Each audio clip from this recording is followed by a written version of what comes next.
নমস্কার বন্ধুরা, অ্যাসপারেন্ট ওডিসিতে আপনাদেরকে স্বাগত। আজকে ফুড এসআইয়ের যে প্র্যাকটিস সিরিজটা আমরা করছিলাম, আজকে তার 4র্থ নম্বর ভিডিও। আচ্ছা, তোমরা ভিডিওগুলো দেখছো না কেন? ফুড এসআইয়ের অঙ্কগুলো তো ভালোই দেখছো, ফুড এসআইটা দেখছো না কেন? তোমরা কি ভাবছো যে ফুড এসআইটা এমনি এমনি হয়ে যাবে পরীক্ষাগুলো? দেখো, হাতে 1 মাসেরও কম সময় আছে। আর যদি মনে করো যে আমরা অ্যাডমিট কার্ড দেওয়ার পর পড়াশোনা শুরু করব, বহু চাকরি হবে না, ওই পরীক্ষাটা দেওয়া হবে। তোমার 6টা শিফটে এক্সাম হবে। হ্যাঁ, 6টা শিফটে এক্সাম হবে। একে তো তোমার পেপার লিকের চান্স তো আছেই, তারপর তোমরা পশ্চিমবঙ্গে পরীক্ষা দিচ্ছ। হ্যাঁ, তোমাদেরকে মানে কী লেভেলে তোমার নাম্বার রাখলে তুমি চাকরিটা ছিনিয়ে আনতে পারবে সেটা নিজেরাই ক্যালকুলেট করো। এখানে শুধু তোমার মানে কম্পিটিশনটা তাদের সাথে নয় যারা কম্পিটিটিভের জন্য পড়ছে, সাথে সেই সব পাবলিকগুলো যাদের হাতে আগে থেকে কোশ্চেন থাকবে কোনো না কোনোভাবে। তাহলে তোমাকে প্রিপারেশন লেভেলটা সেই লেভেলে নিয়ে যেতে হবে যাতে তুমি তাদের সাথে টেক্কা দিতে পারো। তাহলে 1 মাসের কম সময় আছে। দেখো, কোশ্চেনগুলো তো কোয়ালিটি কোশ্চেন আনছি না। আগেও তো দেখেছো আমার এখান থেকে কোশ্চেন এসেছে, কেপিএসআই বলো, ডাব্লিউবিসিএস বলো, বা তুমি যে কেপি কনস্টেবল মেন্সের যে কতগুলো কমন দিয়েছি। এখানে কমন দেওয়ার ব্যাপারটা নয়, এক্সট্রা যে নলেজটা আমি সেটার কথা বলছি। কমন দেওয়ার জন্য আমি পড়াই না এখানে। তোমরা যেটা আমি পড়াচ্ছি, হয়তো তোমরা যেটা পারছো না সেটা বাড়িতে গিয়ে দেখো যে হ্যাঁ, এই জিনিসটা আরেক ইতিহাসের এই কোশ্চেনটা ভুল হলো, তাহলে ওই চ্যাপ্টারটা একবার রিভাইজ করলে। এইভাবে তো প্রিপারেশন হবে না, শুধু এমসিকিউ প্র্যাকটিস করলেও নয়। ওকে, তো চলো আর বেশি বলবো না। যাই হোক, শুরু করি প্রথম কোশ্চেন দিয়ে আজকে। বিশ্বের সর্বাপেক্ষা প্রাচীন বিশ্ববিদ্যালয় কোনটি? সব থেকে প্রাচীন বিশ্ববিদ্যালয়? সঠিক উত্তর হলো তক্ষশিলা বিশ্ববিদ্যালয়। তক্ষশিলা বিশ্ববিদ্যালয়, এটা তোমার মৌর্য বংশ যখন চলতো, ধনানন্দ, এই নন্দবংশ, মৌর্য বংশ, সেই সময়কার পুরনো। এটা কোথায় ছিল? বর্তমান দিনের তোমার আফগানিস্তানে। বর্তমান দিনের আফগানিস্তান। তখনকার দিনে প্রভিন্সটাকে কি বলা হতো? গান্ধার প্রভিন্স। গান্ধার প্রভিন্সের অন্তর্গত ছিল, আন্ডার গান্ধার প্রভিন্স। প্রভিন্স। চাণক্য বা বিষ্ণুগুপ্ত এই তক্ষশিলা বিশ্ববিদ্যালয়ের টিচার ছিলেন, যিনি চন্দ্রগুপ্ত মৌর্যের গুরু ছিলেন। নেক্সট, ভারতের ইতিহাসে পাগলা রাজা নামে কাকে পরিচিত? আচ্ছা, এই কোশ্চেনটা মনে হয় আগের দিনে রিপিট হচ্ছে আমার। যাই হোক, সোজা কোশ্চেন, সবাই জানো, বলো পাগলা রাজা কাকে? মোহাম্মদ বিন তুগলককে পাগলা রাজা বলা হতো, আগের দিনেই বলেছি। করো নেক্সট।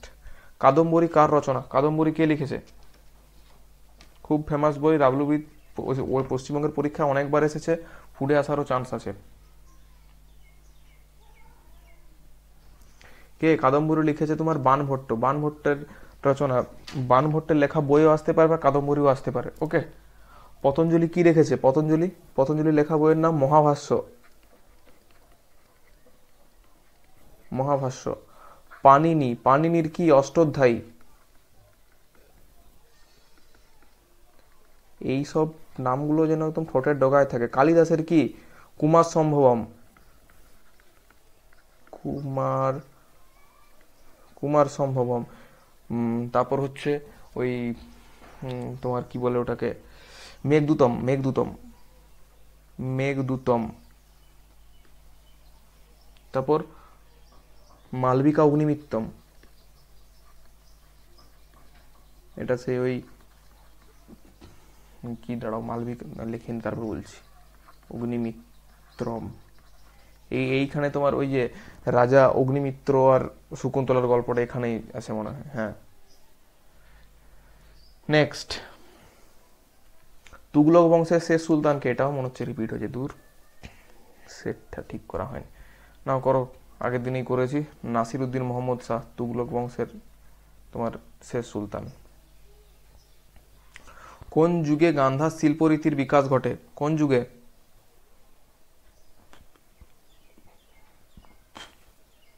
সঠিক উত্তর হলো কুষাণ যুগে।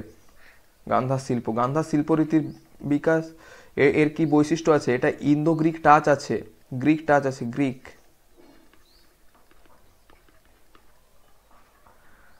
সাথে কি, কোন ধরনের পাথরের তৈরি হতে পারে? White sandstone.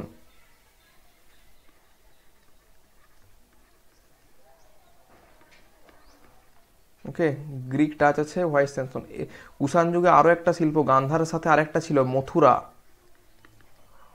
Mathura architecture, Mathura আর্কিটেকচারের বৈশিষ্ট্য কি? রেড স্যান্ডস্টোন, লাল মাটির। এগুলো মনে থাকে যেন, ওকে? পরীক্ষা খুব কাছে। বাংলায় ইলিয়াসাহির বংশের প্রতিষ্ঠাতাকে, সরি আবার রিপিট হচ্ছে, না এটা আগের দিনই বললাম, শামসুদ্দিন ইলিয়াসা হচ্ছে বাংলার ইলিয়াসাহি বংশের প্রতিষ্ঠাতা, যে বাবু। নেক্সট, আচ্ছা তাজমহলের প্রধান স্থপতি কে ছিলেন বলো? সঠিক উত্তর হলো ওস্তাদ ঈসা। ওস্তাদ ঈসা হচ্ছে তাজমহলের প্রধান স্থপতিকার। ইনি তোমার আর্কিটেক্টটা ছিলেন। আসলে এটা যখন পড়ি আমার ওই সে হাত কাটার গল্পটা মাঝে মাঝে মনে পড়ে যায়। আর তাজমহল কে প্যাট্রোনেজ করেছিল তাজমহলটা, সেটা তো শাহজাহান, সবাই জানো, কিন্তু চিফ আর্কিটেক্ট হচ্ছে তোমার ওস্তাদ ঈসা। নেক্সট, দিল্লি সুলতানির পতন কোথায়, পতন কে করেছিল, কে? এটা তো জানা দরকার, আগের দিনেও আমি টাচ করেছিলাম একটু দিল্লি সুলতানের শেষটাতে। কে? সঠিক উত্তর এখানে হচ্ছে উপরের কোনোটিই নয়, ওকে? দিল্লি সুলতানের পতন কে করেছিল তাহলে? বাবর। দিল্লি সুলতানাতে শেষ করেছিল বাবর। কিসের মাধ্যমে? 1526, পানিপথের প্রথম যুদ্ধ। পানিপথের প্রথম যুদ্ধ, ওকে? আর লাস্ট কে ছিল বাবরের সাথে, কার সাথে হয়েছিল পানিপথের যুদ্ধটা? উইথ ইব্রাহিম লোদি। ইব্রাহিম লোধি, লোধি বংশের শেষ সম্রাট। নেক্সট, বাংলার মুকুটহীন রাজা কাকে বলে কাকে অভিহিত হন? বাংলার মুকুটহীন রাজা কাকে বলে?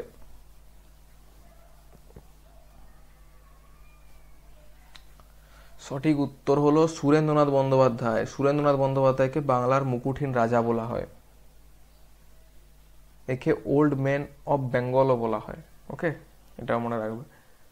অনুশীলন সমিতি কে প্রতিষ্ঠা করে? অনুশীলন সমিতি খুব ফেমাস জিনিস, ইতিহাস যারা পড়েছে অনুশীলন সমিতি জানো না, মানে সত্যি কথা বলতে লজ্জা লাগা দরকার, আর বেশি বলাও না। সঠিক উত্তর হলো, দেখো এর সঠিক উত্তর হচ্ছে উপরের কোনোটি নয়। কারণ কি জানো তো, অনুশীলন সমিতিরা, এটা প্রমথনাথ বসু নয়, অনুশীলন সমিতি ছিল প্রমথনাথ মিত্র। অনুশীলন সমিতির প্রতিষ্ঠাতা হচ্ছে প্রমথনাথ মিত্র। মনে থাকবে সালটা, এর সাথে সাথে সাল, ইতিহাসের সাল তোমাকে মনে রাখতেই হবে। 1902 সালে কোথায় করেছিল এটা? কলকাতাতে,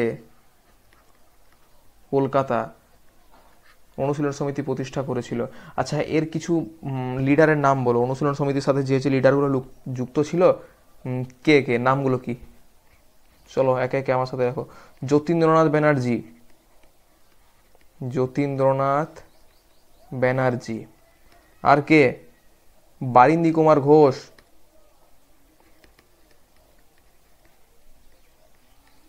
লিখে রাখো, যাদের লেখা নেই লিখে রাখো, আবার কখন আসবে কে জানে। অরবিন্দ ঘোষ। কখন অনুশীলন সমিতি বলবো লিখে রাখো নোটে, আমি জন্যই বলেছি খাতা পেন রেডি থাকবে আমার খাতা। আরেকটা অনুশীলন সমিতির সাথে যখন আছে, এটা তো কলকাতা অনুশীলন সমিতি, তাহলে আরেকটা অনুশীলন সমিতি আছে, তার নাম হচ্ছে তোমার ঢাকা অনুশীলন সমিতি। ঢাকা অনুশীলন সমিতি, এর প্রতিষ্ঠাতা কে? পুলিন বিহারী দাস।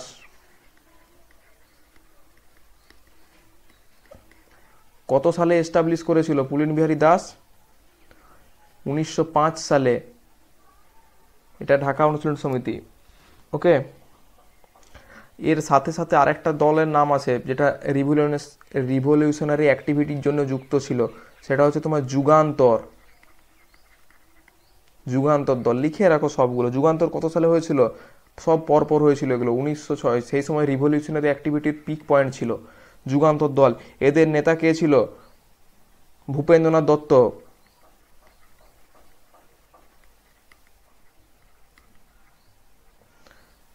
অরবিন্দ ঘোষ, অরবিন্দ ঘোষ মানে সব দিকেই ছিল আর কি, ওকে? আর একটা যুগান্তর পত্রিকা একটা বেরোতো, ওই যুগান্তর পত্রিকাটা তোমার কে ইয়ে করতো জানো? দাঁড়াও একটা কালার চেঞ্জ করি, ইতিহাস পড়িয়েই ছাড়বো। যুগান্তর পত্রিকা,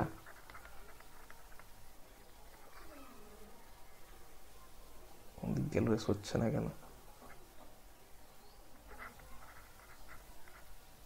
যুগান্তর পত্রিকা, কে এটা? বারিন্দি কুমার ঘোষ। দ্যাট ভুল যাচ্ছে।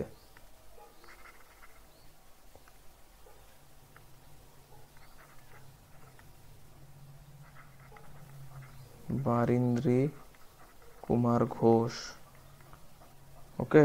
আর ভূপেন্দ্রনাথ দত্ত, এই ভূপেন্দ্রনাথ দত্তই তোমার যুগান্তর পত্রিকা স্থাপনা করেছিল, okay. Next, Indira Gandhi gold cup কোন খেলার সাথে যুক্ত? Indira Gandhi gold cup hockey খেলার সাথে ইন্দিরা গান্ধী গোল্ড কাপ যুক্ত, ওকে। নেক্সট, অভিনব ভারত কে প্রতিষ্ঠা করে? সঠিক উত্তর হলো গণেশ সাভারকর এবং বিনায়ক দামোদর সাভারকর। সাল, সাল, ইতিহাসে সাল, মডার্ন হিস্ট্রিতে সাল খুব ইম্পর্টেন্ট। 1904 অভিনব ভারত। নেক্সট, বিশ্ব যক্ষা দিবস কবে পালন করা হয়? World TB day.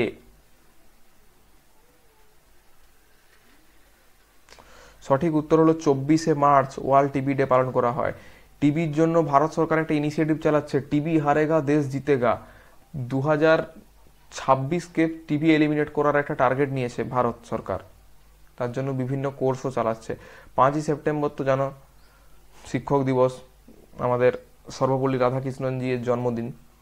Next, academic association কে প্রতিষ্ঠা করেন? একাডেমিক অ্যাসোসিয়েশন,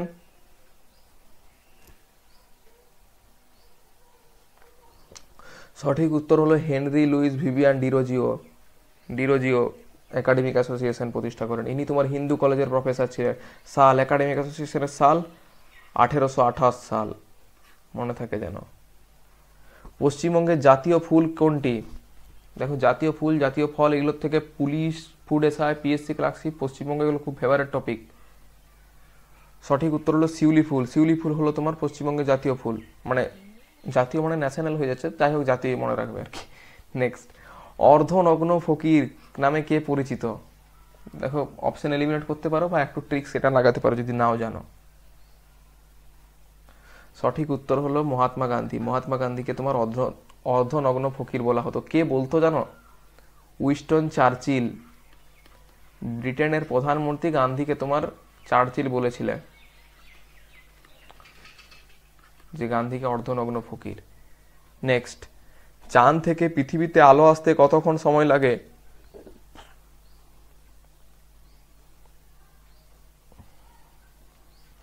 সঠিক উত্তর হলো 1.3 সেকেন্ড সময় লাগে চাঁদ থেকে পৃথিবীতে আসতে। আচ্ছা, চাঁদ থেকে পৃথিবীর দূরত্ব কত? যদিও এইসব আসবে না, তবুও তো জেনারেল নলেজের ক্ষেত্রে এই সরস্বতী পুজোয় বিভিন্ন পাড়ায় কুইজগুলো হয়, সেখানে জিজ্ঞাসা করে আর কি এইসবগুলো। তাহলে আমি ওই কুইজের প্রিপারেশন করাচ্ছি না। দূরত্ব 3,84,400 কিলোমিটার চাঁদ থেকে পৃথিবীর দূরত্ব, মনে থাকে যেন। অসহযোগ আন্দোলনের সাথে যুক্ত এমন একজন মহিলা?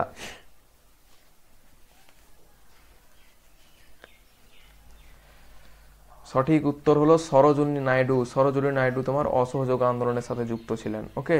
অসহযোগ আন্দোলনের সাল 1920। ঝাঁসি রানী লক্ষ্মীবাই কিসের সাথে? মহাবিদ্রোহ। এগুলো তো সব আমাদের মহিলারা আর কি, আমাদের ফ্রিডম ফাইটার, কিন্তু নামগুলো নিয়ে কনফিউশন হয়, ওকে। সরোজিনী নাইডু হচ্ছে অসহযোগ আন্দোলন। প্রীতিলতা ওয়াদ্দেদার কিসের সাথে? চট্টগ্রাম অস্ত্রাগার লুণ্ঠন। অস্ত্রাগার, ঠিকই তো লিখেছি নাকি? অস্ত্রাগার লুণ্ঠন। এর সাথে কে ছিল জানো? মাস্টারদা সূর্য সেন। মাস্টারদা সূর্য সেন। সাল 1930 সম্ভবত, যদি আমি খুব ভুল না হয়, 1930। হ্যাঁ। মাতঙ্গিনী হাজরা কিসের? ভারত ছাড়ো আন্দোলন। 73 বছর বয়সে আন্দোলন করেছিল। কোথা থেকে? মেদিনীপুর থেকে। ভারত ছাড়ো আন্দোলন, ছাড়ো বানানটা ভুল হয়ে যাচ্ছে, ছাড়ো, ভারত ছাড়ো আন্দোলন লিখে রাখো এগুলো। হ্যাঁ, আমরা সবাই তো জানি এইগুলো তোমার আমাদের মহিলারা ছিল, কিন্তু এই কোনটা কার সাথে যুক্ত ছিল এইগুলো একটু যদি ওই ছক করে দিয়ে দেয় না কোনো জায়গায় কোশ্চেনটা টাফ করার জন্য, তখনই মানে সমস্যা হয়ে যাবে। যে ম্যাচ দ্য ফলোইং এ দিয়ে দিল হয়তো সবগুলোই। নেক্সট, ভারতের কত শতাংশ অঞ্চল জুড়ে পলি মাটি রয়েছে?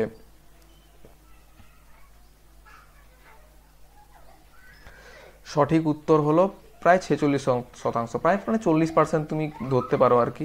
কারণ এটা তোমার আলুভিয়াল প্লেনের কথা বলা হচ্ছে। আলুভিয়াল প্লেন বলতে তোমার মানে গঙ্গার যে ক্যাচমেন্ট এরিয়াটা সেটার কথা বলা হচ্ছে, মানে উত্তরপ্রদেশ, বিহার, পশ্চিমবঙ্গ, ঝাড়খণ্ডের কিছুটা অংশ, এই অঞ্চলটাকে তোমার বলা হচ্ছে আর কি।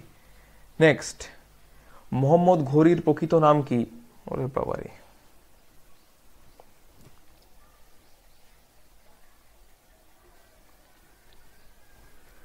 সঠিক উত্তর হলো মুইজুদ্দিন। এর পুরো নাম হচ্ছে সাহিল আদ কি তোমার সাহিবাদ্দিন মুইজুদ্দিন মোহাম্মদ ঘোরি। ওকে। আচ্ছা, ঘোরি যখন নামটা আসে এর সাথে সাথে দুটো জিনিস চলে আসে। একটা হচ্ছে তোমার তরাইনের যুদ্ধ, তরাইনের যুদ্ধ। তরাইনের যুদ্ধ কত? 1191 সালে প্রথম, আর 1192 সালে দ্বিতীয়। আমার যা বাংলা বানান হচ্ছে না, আমাকে অস্কার না দিয়ে দেয়, এই নোবেল না দিয়ে দেয়, এটার জন্য অস্কার বলছি। ওটাই আমার ভয় হয় মাঝে মাঝে যে আমি নোবেল পেয়ে গেলে রাখবো কোথায় আমি।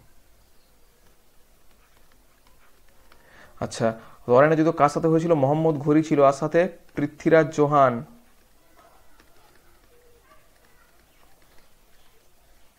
প্রথমটাতে পৃথ্বীরাজ চৌহান জিতেছিল, দ্বিতীয়টায় হেরে গিয়েছিল, পরাজিত হয়েছিল আর কি ভালো ভাষায়। নেক্সট, পশ্চিমবঙ্গের কোন জেলার উপর দিয়ে কর্কটক্রান্তি রেখা গেছে? আমি অনেকবার করিয়েছি, ম্যাপ এনে করিয়েছি। যারা জানো না, পশ্চিমবঙ্গ জিওগ্রাফির আমার সিরিজ করা আছে, প্লেলিস্টে যাও চ্যানেলের, ওখানে পশ্চিমবঙ্গ জিওগ্রাফি এগুলো আমি ম্যাপের মাধ্যমে খুব ডিটেলসে পড়িয়েছি। সঠিক উত্তর কি? নদিয়া আমাদের। এই হ্যাঁ, আচ্ছা এখানে দুটো জেলা হয়ে গেছে। হ্যাঁ, আমাদের পুরুলিয়াতেও যায়, সরি, পুরুলিয়াতেও যায় আর নদিয়াতেও যায়, এই দুটো জেলার মধ্য দিয়ে যায়। হ্যাঁ, আমার এই দুটোই রাইট হবে। আচ্ছা, আর কোন কোনগুলো হলো? চলো, পুরুলিয়া নদিয়া তো হয়ে গেছে, আর যেগুলো থাকে সেটা হচ্ছে বাঁকুড়া, পূর্ব বর্ধমান, পশ্চিম বর্ধমান, এই 5টা জেলার উপর দিয়ে। কোন কোন রাজ্যের উপর দিয়ে যায় ভারতের, ওটাও লিখি আর কি, লিখে রাখো। আগে অনেকবার বলেছি, এবারও বলছি। মিজোরাম, ত্রিপুরা, আমাদের পশ্চিমবঙ্গ, ঝাড়খণ্ড, ছত্তিশগড়, মধ্যপ্রদেশ, গুজরাট, আর রাজস্থান। রাজস্থানের ছোট অংশ জুড়েও একটা যায়। 8টা হলো, 1 2 3 4 5 6 7 8। হ্যাঁ ঠিক আছে, টোটাল 8টা রাজ্যের উপর দিয়ে যায়, মনে থাকে যেন। আর আমাদের পশ্চিমবঙ্গে 4টা জেলা। নেক্সট, ভারতের প্রথম আদমশুমারি সূচিত হয় কত সালে? আদমশুমারি মানে সেন্সাস।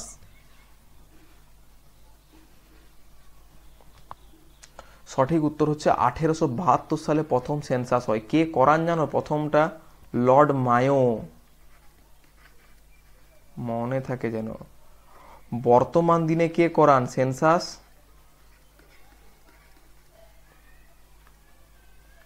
বর্তমান দিনে করান সেন্সাস কমিশনার।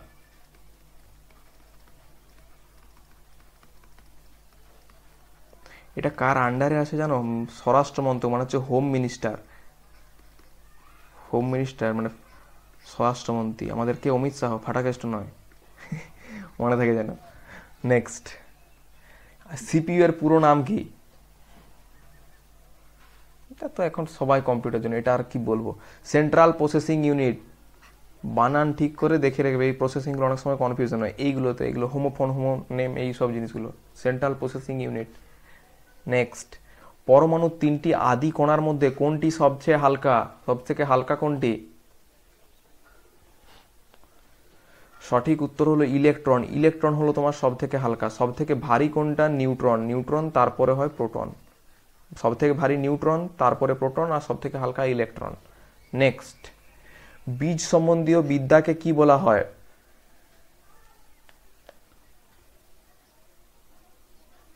সঠিক উত্তর হলো স্পার্মোলজি।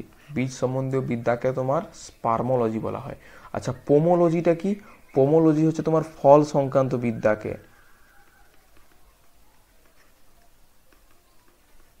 বিদ্যাকে বলা হয় তোমার পোমোলজি। ওকে, বাকি ইভলিউশন অন্য জিনিস, এটা নয়। চলো আজকের মতো এখানেই। কেমন লাগলো ভিডিওতে জানাও। আর অঙ্ক যারা দেখছো না, দেখো সুবিদ্যা স্যারের পার্সেন্টেজ চ্যাপ্টার শেষ করে দিয়েছি, এরপর রেশিও শুরু করবো, মানে সমান অনুপাত সমানুপাত। আর ফুড এসআই যেগুলো যারা প্রিভিয়াস আগেরগুলো দেখোনি সেগুলোও দেখো, ভালো ভালো কোশ্চেন নিয়ে আসা হয়েছে। চলো আবার নতুন একটা ভিডিওতে দেখা হচ্ছে। Thank you and stay tuned for next videos.